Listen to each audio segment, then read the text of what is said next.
अरे अभी जूता निकालूंगा भाई। मारोगे पत्रकार को, मारोगे ना? पत्रकार को मारोगे? दिखाऊंगा मैं आईडेंटिटी कार्ड अभी आपको। हुंडई देखनी है तो आइए सुल्तानपुर, जहां कलेक्ट्रेट परिसर में सरेआम निष्पक्ष पत्रकारिता और लोकतंत्र के चौथे स्तंभ की खुलेआम गला घोंटने की कोशिश होमगार्ड या पुलिस द्वारा की गई। हुआ यूं कि विकास कार्यों की समीक्षा करने मंडलायुक्त नवदीप रेनवा सुल्तानपुर आए हुए थे, तभी कवरेज करने स्थानीय पत्रकार राजदेव शुक्ला बेनू सभागार के बाहर खड़ी मंडलायुक्त की गाड़ी का वीडियो बनाने लगे। इसी से नाराज होकर होमगार्ड ने वीडियो बनाने से मना किया। पत्रकार ने परिचय दिया तो आई कार्ड मांगने लगा।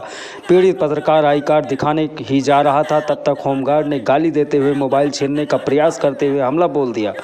अधिवक्ताओं के बीच बचाव से पीड़ित पत्रकार की जान बची। घटना की सूचना मिलते ही भारतीय राष्ट्रीय पत्रकार संघ के जिला अध्यक्ष अनुराग द्विवेदी तथा उपजा जिला अध्यक्ष अनिल द्विवेदी के साथ दर्जनों पत्रकार कलेक्ट्रेट पहुंचे। मंडलायुक्त की गाड़ी के सामने धरने पर बैठ गए। पुलिस अधीक्षक सौमेन वर्मा ने सूझबूझ दिखाते हुए होमगार्ड को सस्पेंड करने के साथ एफआईआर दर्ज करने के निर्देश दिए तथा धारा 392, 323, 504, 506 में एफआईआर दर्ज हुआ। तब कहीं जाकर मामला शांत हुआ। ये वही पुलिस है जो अपराधियों को पकड़ने में पसीने छूट जाते हैं, परंतु निहत्थे एवं निष्पक्ष पत्रकारिता करने वाले पत्रकारों पर कहर बनकर टूट पड़ते हैं। ऐसी हरकत करने का अधिकार किसने दिया इनको? अभी कुछ दिन ही पहले इलाहाबाद हाई कोर्ट ने सरकार को निर्देश दिया था कि पत्रकारों का उत्पीड़न नहीं होना चाहिए, दोषपूर्ण कार्यवाही नहीं होनी चाहिए। क्या योगी राज में इसी तरह निष्पक्ष पत्रकारिता का गला घोंटकर लोकतंत्र के चौथे स्तंभ को कुचला ही जाएगा, या माननीय मुख्यमंत्री जी मामले को संज्ञान में लेते हुए होमगार्ड पर कार्रवाई करेंगे जिससे भविष्य में ऐसी घटनाएं घटित ही ना हो? आइए सुनाते हैं पीड़ित पत्रकार की जुबानी। भैया अभी आज चूँकि कमिश्नर साहब का यहाँ कलेक्ट्रेट में दौरा था तो उसके समाचार संकलन के लिए मैं आया। मैंने कलेक्ट्रेट के बाहर चूँकि डीएम साहब का गेट बंद था तो अंदर आया।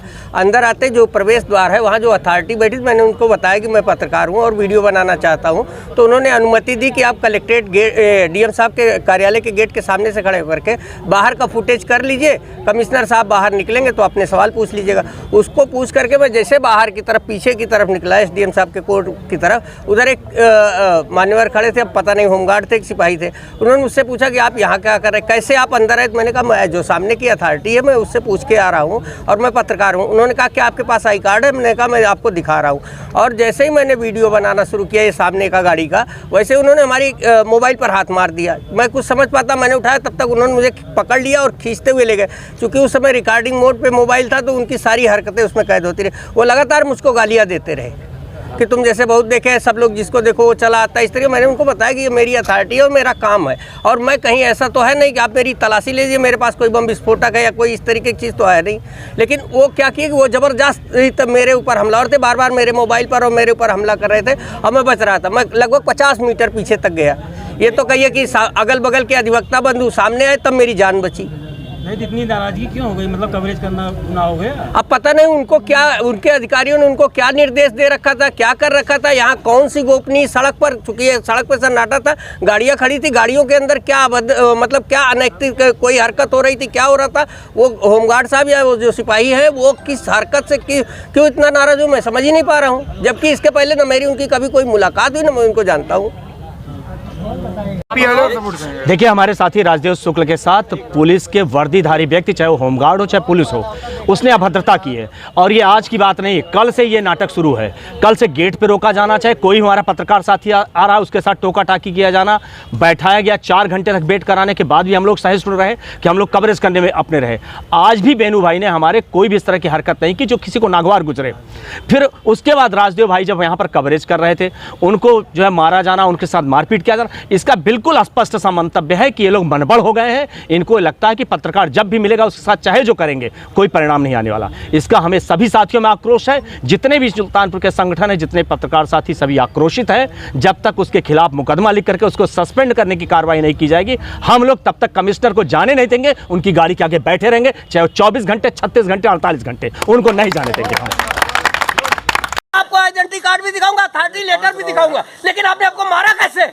कौन मारा? कैसे मारा? आप मारे हैं, वीडियो पे कैद है। कहाँ कैद? आपने मारा है मैं, आपने मारा है, आपने मारा है मैं, चिल्लाओ मत। आपने मारा, आपने मेरे ऊपर हमला किया है, आपने मेरे ऊपर हमला किया है, आपने मेरे ऊपर हमला किया है। क्या अधिकार है आपको मेरे ऊपर हमला करने का? क्या मारने का, हमला करने का अधिकार है आपको? क्यों मारा आपने? मैं आपको बता रहा हूँ, मैं प्रेस रिपोर्टर हूँ, मैं उधर से पूछ के आ रहा हूँ। इधर आप रोकने वाले कौन होते हैं? कौन होते हैं आप मुझे मारने वाले? मेरे ऊपर हमला करने वाले कौन होते हैं? क्योंकि आपने मेरे ऊपर हमला, मेरे ऊपर जान, मेरी अथॉरिटी नहीं है, आपकी अथॉरिटी है नहीं मेरी। आप मुझे मारे, मेरे मोबाइल को धक्का मारा आपने बदतमीजी की मेरे साथ, आपने मेरा जानलेवा हमला किया। नहीं, ये बदतमीजी थी आपकी। आपने बहुत गंदा काम किया है, आपने अपने कानून का उल्लंघन किया है। मुझे मारा, मेरे मोबाइल पर धक्का मारा, मुझे मारा आपने। मैं सिविलियन हूँ। मैंने आपको बताया पत्रकार का कोई कोड ड्रेस हो आप बताइए। मैंने आपको बताया मैं रिपोर्टर हूँ, मैं उधर से पूछ के आ रहा हूँ। नहीं, अरे ये आदमी मेरे ऊपर हमला कर रहा भैया, उधर से मैं पूछ के आ रहा। ना, ये बहुत गंदा आदमी है, इसने मेरे ऊपर हमला किया। मैं बैठ जाऊंगा, कुछ नहीं।